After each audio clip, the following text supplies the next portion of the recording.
దావీదు సొలొమోను కొరకు డిపాజిట్ ఏది చేశాడో తెలుసా? తన కన్నీటి ప్రార్థనే దేవుని ధనాగారంలో డిపాజిట్గా ఉంచాడు. తన కొడుకు కోసం దావీదు ఏం చేస్తున్నాడు? ప్రార్థిస్తున్నాడు. ఏమని ప్రార్థిస్తున్నాడు? నా కొడుకు చేత మందిరం కట్టించయ్యా అని అల్లా, నా కొడుకు నీ మందిరాన్ని కట్టాలయ్యా అని అల్లా. ఆ ప్రార్థనలో ఉన్న మహాత్యం ఏంటో తెలుసా? ఆలయాన్ని కట్టించటానికి కావలసిన హృదయాన్ని దయచేయమని దేవుని సన్నిధిలో ప్రార్థిస్తున్నాడు. ఆశీర్వదించయ్యా నా పిల్లల్ని, దీవించయ్యా నా పిల్లల్ని. అది కాదు చేయాల్సింది. నా పిల్లలు నీ దీవెన పొందుకోవటానికి తగిన వారిగా బ్రతుకున్నట్లుగా, యోగ్యులుగా బ్రతుకున్నట్లుగా, అర్హులుగా బ్రతుకున్నట్లుగా ఆ అర్హమైన క్యారెక్టర్ నా పిల్లల గుండెల్లో కొమ్మరించయ్యా. ఆశీర్వదించమని కాదు, నీ గర్భాన పడినప్పుడే దేవుడు వాళ్ళని ఆశీర్వదించాడు. అయితే మనం చేయాల్సిన ప్రార్థన ఏంటో తెలుసా? ఆశీర్వదించమనే దానికంటే కూడా ఆ ఆశీర్వాదాన్ని పొందటానికి యోగ్యమైన గుణాలు దేవుడు వారికి ఇచ్చేటట్లుగా వారి కొరకు ప్రార్థించే వారిగా ఉందముగాక.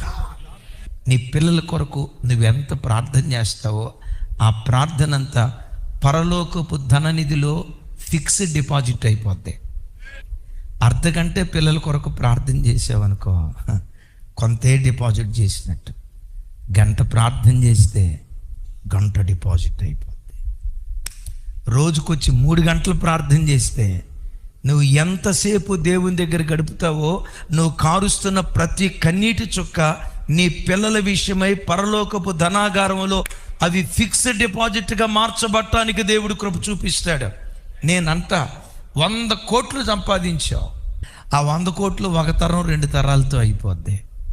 నీ పిల్లల కోసం రోజుకొచ్చి, బైబిల్లో యోబులాగా రోజుకొచ్చి ఒక్కొక్క బిడ్డ కోసం 1 గంట సేపు ప్రార్థన చేస్తే తరతరాల దీవెన నీ పిల్లల తల మీద కొమ్మరించే తండ్రిగా నువ్వు నిలబడతావు. నువ్వు కార్చే కన్నీరు ఫిక్స్డ్ డిపాజిట్ అయిపోద్ది. నువ్వు ఏడ్చే ఏడ్పు ఫిక్స్డ్ డిపాజిట్ అయిపోద్ది. దేవుని సన్నిధిలో నువ్వు ప్రలాపించే ప్రలాపం పిల్లలకు ఫిక్స్డ్ డిపాజిట్ అయిపోద్ది. అందుకని ఎక్కడైనా చూడండి, దేవుని చేతిలో బలంగా వాడబడే ఏ సేవకుని కదిలించిన 90% చెప్పే మాట ఏంటో తెలుసా?